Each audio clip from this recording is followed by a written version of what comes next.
सुनना। एक राजा था, बड़ा भला राजा था।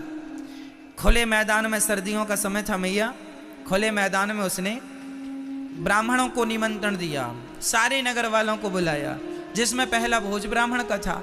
तो हजारों ब्राह्मण आए, पंगत लगी, और वहां खुले मैदान में ही खीर पक रही थी। तभी ऊपर से एक पक्षी बाज अपने पंजों पर सांप को दबा करके जा रहा था कि तभी सांप ने उस बाज को डसने के लिए अपना जहर फेंका। तो वो जहर बाज को तो लगा नहीं, वो जहर ऊपर आकाश में ये हो रहा था, तो वो जहर नीचे आया और नीचे खीर पक रही थी। तो राजा ने खीर पकवाई कि ब्राह्मण खाएंगे। वो खीर में वो जहर सांप का गिर गया और पूरी खीर जहरीली हो गई। संयोगवश सारे ब्राह्मणों को खीर परोसी गई और लगभग 2000 ब्राह्मण खाए और 2000 ब्राह्मण तुरंत स्पॉट पे मर गए। सारे ब्राह्मण मर गए। अब यमराज जी आए। यमराज जी ने हिसाब किताब किया, भाई साहब ये 2000 लोग मरे हैं, इनकी मृत्यु का पाप किसके माथे डालें? कौन है इन ब्राह्मणों की मृत्यु का पापी? बताइए कौन है हत्यारा? ये पाप का दंड किसे दिया जाए? आपके हिसाब से ये दंड किसे देना चाहिए? क्या राजा अपराधी है? बोलो। नहीं, राजा की कोई गलती नहीं है, वो तो बड़ा धर्मात्मा था। उसका तो कोई उद्देश्य था नहीं कि ये ब्राह्मण मारे जाएं, वो तो और भोजन करा रहा था। तो क्या गलती उस बाज पक्षी की है? बोलो। नहीं, बाज तो एक पक्षी है और वो तो मांस ही खाता है, वो तो सांप ही खाता है, तो वो तो अपना भोजन लेके जा रहा था और वो तो उड़कर ही जाएगा क्योंकि उड़ने वाला है। तो क्या अपराधी सांप है? ना जी, सांप भी अपराधी नहीं है, क्योंकि वो तो अपनी रक्षा में जहर है, तो जो है वही तो उगलेगा। अमृत होता तो अमृत उगलता, जहर है तो जहर उगल रहा है। अब यमराज चक्कर में पड़ गए कि भैया ये पाप हम 2000 ब्राह्मणों का किसके माथे डालें, किसके खाते पे लिखें? कौन है अपराधी? ना तो राजा अपराधी लग रहा है, ना तो सांप अपराधी लग रहा है, ना तो बाज अपराधी लग रहा है। यमराज जी उस नगरी में बैठे, ये पाप किसके, ये पंडितों का पाप किसके माथे डालूं, किसके माथे डालूं, किसके माथे डालूं? ये घटना हो गई, सारा मामला शांत हो गया कि 10 दिन बाद एक पंडित जी ने गांव में पूछा, भैया वो राजा का घर कहाँ है? तो एक मैया, वैसी टाइप की मैया जैसे आप लोग प्रपंच पंचायत करने लगती हो, उसी टाइप की बोली, सुनो पंडित जी, राजा के घर क्यों जाना है तुम्हें?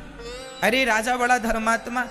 उसने कहा, ना जी, राजा कोई धर्मात्मा नहीं है, पिछले 10 दिन पहले 2000 ब्राह्मणों को मार डाला जहर दे करके।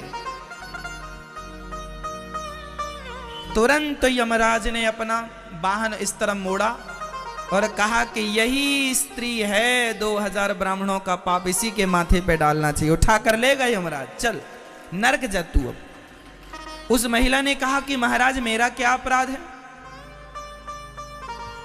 तो यमराज जी ने कहा, ये बता, तूने ये कैसे कहा कि राजा ने 2000 ब्राह्मणों की हत्या कर दी? महाराज मैंने कह दिया। हाँ, अब कह दिया तो अब भोगो। यही निंदा चुगली है। आदमी कई बार आप उसकी भी बुराई करते हैं जो बुराई के योग्य नहीं है, कई बार आप उसकी भी आलोचना करते हैं, कई बार आप ना किसी की बात पूरी जानते हैं ना पूरी सुनते हैं और बस बुराई पेलने लग जाते हैं, निंदा करने लग जाते हैं। ना तो पूरा मामला आप जान रहे हैं ना पूरी बात समझ रहे हैं और शुरू हो गए। ये पाप नहीं तो क्या है? बिना तुमने जाने उस राजा को तुमने अपराधी कह दिया तो अपराधी तुम हो, क्योंकि तुम एक निरपराध को अपराधी बना रहे हो। अरे जैसे यमराज भी अपराधी ना सिद्ध कर पाए, उसे तुम 2 कौड़ी के इंसान तुम उसे अपराधी सिद्ध कर रहे हो। यमराज पकड़ के ले गए। तो मैं ये कथा इसलिए सुना रहा हूं कि जो आप लोग बड़े स्वाद से निंदा सुनती हो, निंदा करती हो, चुगली सुनती हो, चुगली करती हो, ये सबसे बड़ा पाप है।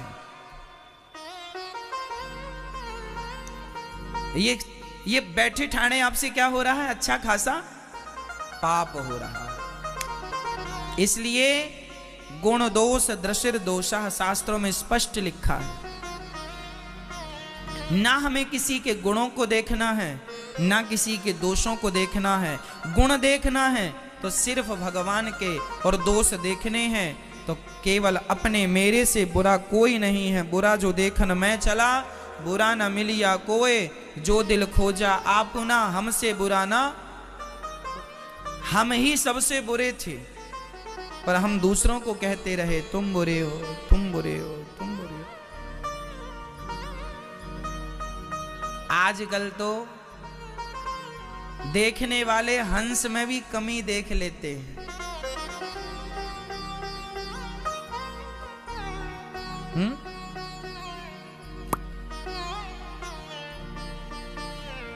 हंस में भी लोग कमियां ढूंढ लेते हैं, ढूंढने वाले। इसलिए हम कमियां ढूंढें, पर औरों की नहीं, खुद की। बताइए मेरी माँ, जो कमी हम औरों की देखते हैं, क्या वो कमियां हम स्वयं में हैं या नहीं? हाँ या ना में जवाब दो। हम कहते हैं कि पड़ोसी ऐसा है, फला ऐसा है, फला ऐसा है, तो वो कमी केवल उनमें है, क्या हम में कोई कमी नहीं है? तो हम दूसरों की क्यों देखें? क्यों ना खुद की देखें और उन्हें ही सुधार लें। खुद की कमियों को स्वीकार कर लें और स्वीकार करके उन्हें सुधार कर लें। लड़ते हैं ना जाने क्यों, आपस में झगड़ते हैं। सबको धन चाहिए, सबको समृद्धि चाहिए, सबको सुख चाहिए, तो सुख कैसे मिलेगा? अरे दूसरों को सुख देना स्टार्ट कर दीजिए, आप सुखी हो जाएंगे। अच्छा ये बताओ, जब आप गुस्सा करते हैं किसी दूसरे पर, किसी को डांटते हैं, किसी को गुस्से में गालियां देते हैं, तो आप गुस्से में पहले खुद को ही जलाते हैं, इसके बाद आपका क्रोध किसी दूसरे को जलाता है। जैसा कि मैंने बताया कि जब माचिस की तीली जलती है तो माचिस की तीली बाद में किसी जंगल को जलाएगी, बाद में किसी घर को जलाएगी, बाद में किसी को जलाएगी। वो तीली सबसे पहले खुद को जलाएगी। जैसे ही आपने माचिस से रगड़ा तो तीली जली, सबसे पहले कौन जला? वो तीली जली, उसके बाद जला जो भी जला। हाँ या ना? तो जब आप क्रोध करते हैं, जब आप किसी का बुरा सोचते हैं, तो उसका बुरा बाद में होता है, पहले आपका खुद का बुरा होता है। तीली किसी को बाद में जलाएगी, पहले खुद को जलाएगी। इसलिए हम जब किसी दूसरे को प्रसन्नता देते हैं, खुशियां देते हैं, तो वो खुशियां रिटर्न हमें मिलती हैं। जब हम किसी को दुख देते हैं तो वो दुख हमें वापस मिल जाता है। जब हम किसी के बारे में भला सोचते हैं तो हमारे बारे में भला हमारे लिए भला होता है। इसलिए कहते हैं ना कि आप जैसा बोएंगे वैसा पेड़ बोए बबूल का तो आम। इसके सिद्धांत ये हैं, मायने ये हैं कि आप जैसा बोते हैं वैसा ही आप काटते हैं। अब आपको ये डिसाइड करना है किस दीपावली में आप क्या बोने जा रहे हैं। कोशिश करिएगा कि जब हम दीपक जलाएं, और हमारे गांव में पता परंपरा है, हमारे गांव में, अब आप लोगों को क्या पता नहीं है, हमारे यहाँ क्या है कि लोग दीपक जला करके और एक दूसरे के घर में भी दीपक रखने जाते थे। अपने घर में तो रखते थे, अपने घर को तो रोशन करते थे। हमारे गांव में हम जब छोटे थे तो हम देखते थे गांव के लोग हमारे घर में भी दीपक लाते थे, हम भी दूसरों के घर में दीपक ले जाते थे और उनको मिठाई देते थे, उनकी मिठाइयाँ लेते थे। क्या मतलब है, कितना साइंटिफिक सनातन है, कितनी पवित्र मानसिकता रही सनातन की कि हमारा घर ही रोशन ना हो साहब, हमारे घर के ही रोशनी से हम परिपूर्ण ना हो, आपका घर भी हम रोशनी से भरने आए हैं, हम आपका घर भी रोशन करेंगे। कितनी बड़ी विचारधारा सनातन की है। हमारे यहाँ दूसरों के घर में भी दिया रखे जाते हैं, हाँ या ना? ऐसा कितने लोगों ने ये परंपरा देखी है, एक दूसरे के घर में भी दिया रखने की परंपरा। मतलब हम कितने बड़े दिल वाले हैं कि भैया हमारा ही घर रोशनी से ना भरा हो, तुम्हारा घर भी रोशनी से भरे। रोशनी बांटते थे, इसलिए पहले के लोगों के जीवन में खुशियों की रोशनी लंबे समय तक रहती थी, आंखों की रोशनी लंबे समय तक रहती थी। अब रोशनी कोई बांटता ही नहीं। आजकल तो लोग जलता हुआ दिया बुझाना चाहते हैं कि तुम्हारा हमारा तो बुझाइए, तुम्हारा भी बुझे। ऐसी मानसिकता वाले लोग सदा परेशान रहते हैं।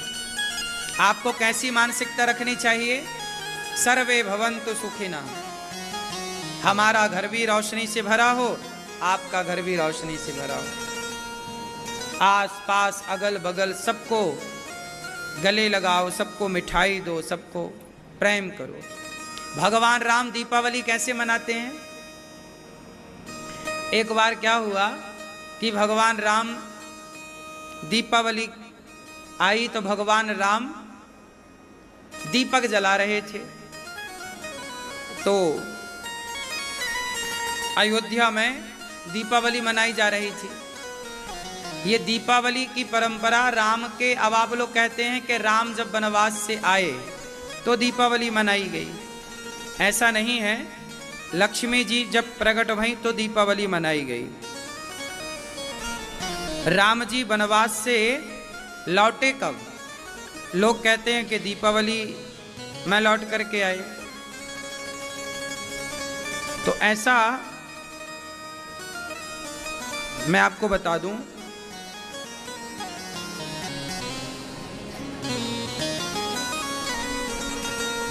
आपको पता है कि राम जी वनवास से 14 वर्ष के बाद कब आए थे? पता है आपको? नहीं? सुनो, लोग कहते हैं ना राम जी दीपावली में आए तो दीपावली मनाई जाती है। ऐसा निबंध तो हमने भी लिखा है बचपन में। दीपावली का निबंध तो ऐसे ही लिखा जाता है कि राम जी आए तो। पंडित ज्वाला प्रसाद जी बंबई छापा एक रामायण है, उसमें उन्होंने बताया है, देखो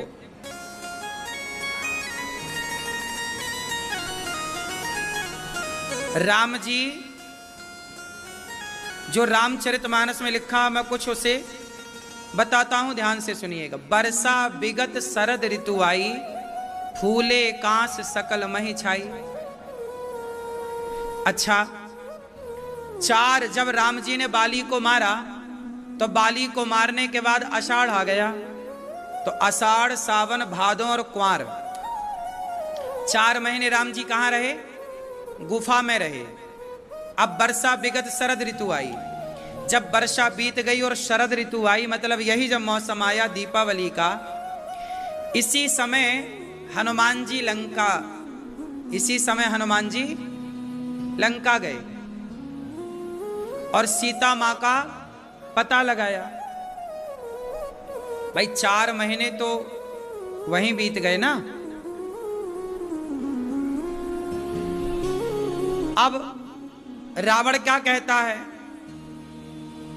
जब रावण सीता मां को धमकाने आया, जब हनुमान जी अशोक वृक्ष पर चढ़े, तो रावण क्या बोला सीता से कि 1 माह में तुम मेरी बात मान लेना, नहीं तो तुम्हारा सिर काट दूंगा। मास दिवस कर कहा ना माना, तो मैं मार विकाड़ कृपाना। तो हनुमान जी बोले कि 1 महीने के अंदर आना है। तो हनुमान जी लंका गए, राम रावण का युद्ध हुआ, और राम रावण का जब युद्ध हुआ, ऐसे वहां से आना, सीता मां का पता लगाना, ऐसे करते करते काफी टाइम बीता। और जो पंडित ज्वाला प्रसाद जी जो तारीख बता रहे हैं, वो तारीख बता रहे हैं कि राम जी ने वैशाख कृष्ण पक्ष की 7वीं को राम जी अयोध्या पहुंचे, वैशाख के महीने में। चैत्र मास के शुक्ल पक्ष की चतुर्दशी को रावण मरा था। ऐसा पंडित ज्वाला प्रसाद जी, जो रामायण बंबई छापा से निकलती है, बड़े विद्वान हुए हैं, अनेक रामायणों का उन्होंने अध्ययन किया और उन्होंने बताया कि राम जी किस समय कहाँ थे, किस महीने में राम जी की कौन सी लीला हुई, क्योंकि वहाँ के वातावरण, वहाँ तुलसीदास जी ने हर जगह का मौसम लिखा है कि उस समय कौन सा मौसम चल रहा था, तो मौसम के हिसाब से महीना निकाला जा सकता है। कांस कब फूलता है बताओ? कांस समझते हैं? वाइट कलर के उसमें फूल होता है, पूरा खेतों में पूरा वाइट सफेद सफेद होता, कांस बोलते हैं उसे। वर्षा विगत शरद ऋतु आई, फूले कांस सकल मही छाई। ये लिखा है राम जी जब वहां थे कंदराओं में तब। तो ये सब पूरा प्रकृति का वर्णन तुलसीदास जी ने किया, वाल्मीकि जी ने किया। उस आधार पर तो राम जी कब आए वो मैंने आपको कहा। राम जी एक बार दीपावली मना रहे थे, तो राम जी भी दीपावली मनाते हैं, राम जी भी दीपोत्सव करते हैं, दीपक जलाते हैं और राम जी भी पूजा करते हैं। जब राम जी पूजा करते हैं तो एक बार राम जी पूजा कर रहे थे और दीपक जलाने बाहर आए, तो किसी ने पूछा राम जी ये दीपक जलाने के पीछे का अर्थ क्या है, क्यों जला रहे हैं दीपक? तो भगवान राम ने दीपक को हाथ में लिया, कहा कि तुम बताओ कि तुम्हें क्या दिखाई पड़ रहा है। उन्होंने कहा कि हमें तो दीपक दिख रहा है।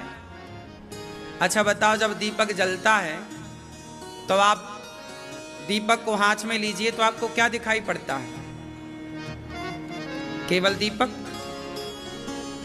उस दीपक में क्या क्या दिखता है? राम जी ने कहा देखो, इस दीपक में हमें मिट्टी दिखाई पड़ रही है, जो मिट्टी से बना दिया है।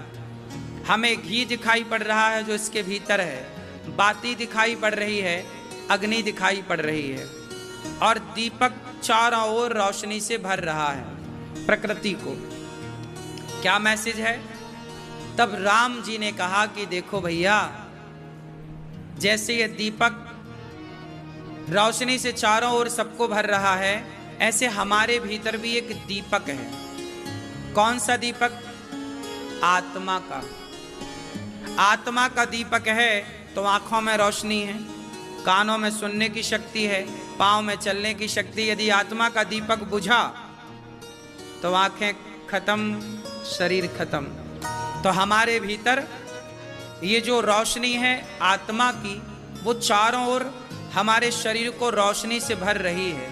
इसलिए दीपक जैसे सबको रोशनी से भरता है, चारों ओर प्रकाश बराबर फैलाता है, ऐसे जो हमारे शरीर में जो आत्मा है हमारी इंद्रियों को रोशनी से भरती है, और इंद्रियों को रोशनी से भर के ये मैसेज देती है कि आपकी इंद्रियां, आँखें अच्छा कार्य करें, देखने का अच्छा देखें, कान अच्छा सुने, वाणी अच्छा बोले, हाथ अच्छे कार्य करें।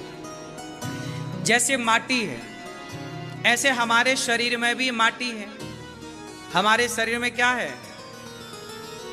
हम कहते हैं ना, मिट्टी का खिलौना मिट्टी में मिल जाएगा। तो हमारा शरीर क्या है? लोग कहते हैं ना माटी का पुतला है ये। मिट्टी का खिलौना मिट्टी में मिल जाएगा, मान मेरा कहना नहीं तो पछताएगा। मिट्टी का खिलौना। तो हमारा शरीर है माटी। जैसे दिया में क्या है? दीपक में क्या है? माटी है। ऐसे हमारा शरीर भी एक माटी से बना एक दिया है। इस दिया में जलती हुई जो ज्वाला है, ज्योत है, वो है आत्मा। जल रही है, जब तक जल रहा है तब तक सब बढ़िया। एक चीज और है, तेल, घी, तेल। तेल दीपक में क्या है? तेल। ये तेल क्या है भाई? तेल क्या है? जब तक तेल रहेगा तब तक दीपक जलेगा। मतलब जब तक समाज का प्रेम, जब तक हमें आपस में प्रेम है हमारा, जीवन जीने का मन करता है जब सब प्रेम करते हैं। कई बार मर जाने का मन करता है जब कोई प्यार, जब चारों ओर आपसे नफरत करने वाले लोग होते हैं, घृणा करने वाले लोग होते हैं, ईर्ष्या करने वाले लोग होते हैं, तब आपको लगता है कि अब मर जाना चाहिए। कई बार आपके मन में ये विचार आता है कि चलो आत्महत्या कर लेते हैं। जब आपको सब अपने ठुकरा देते हैं तब आपका जी करता है मर जाए, और जब सब प्यार करते हैं आपसे, जी करता है कि जीते रहें जीते रहें। तो ये तेल जो है ये प्रेम है। इसलिए मैं आपसे कहूं कि संसार से प्रेम की उम्मीदें करेंगे तो संसार कब तक प्रेम करेगा? आपकी माँ आपसे कब तक प्रेम करेगी? जब तक है, फिर तो माँ चली जाएगी। पिता कब तक प्रेम करेगा? जब तक है, फिर तो चले जाएंगे। पत्नी कब तक प्यार करेगी? जब तक है। बच्चे कब तक प्यार करेंगे? शादी होती बच्चे अपना अपना सेटल हो जाते हैं। आपसे सदा कोई प्यार कर सकता है तो बताओ वो कौन है? आपसे सदा प्यार कौन कर सकता है? इसलिए प्रेम चाहिए हम सबको, प्रेम का तेल सबको चाहिए, पर वो प्रेम का तेल हम संसार से चाहते हैं। संसार कब तक प्यार करेगा? ये दुनिया बहुत बड़ी नहीं है, बहुत छोटी सी दुनिया है, छोटा सा जीवन है। देखो यूं साल निकल रहा है, आप लड़कपन से जवान कब हो गए आपको पता ना लगा, जवानी से बुढ़ापे में कब आप प्रवेश कर गए आपको पता ना लगा। देखते देखते आपके बच्चे छोटे से बड़े हो गए और विवाह के लायक हो गए। समय ऐसे गुजरा जैसे कल ही सब हुआ और आज ही ये दिन आ गए, है ना? समय ऐसे निकलता है चुटकियों की तरह। देखते देखते हम लोग लड़कपन से जवान हो गए, जवान से अब बुढ़ापे में प्रवेश करने लग गए। क्यों जी? समय निकलता चुटकियों की तरह के नहीं? फिर ऐसे ही तेल जल रहा है, समय निकल रहा है। संसार से प्रेम की कामना ना करो। संसार कितना प्रेम करेगा? कब तक करेगा? आपसे हम प्रेम करें तो कब तक करेंगे? एक माँ का बेटा बाजार में कहीं गुम हो गया तो माँ रोई, मेरा बेटा कहाँ, मेरा बेटा, भैया मेरा बेटा। माँ विकल व्याकुल हो गई, बेटा बेटा बेटा।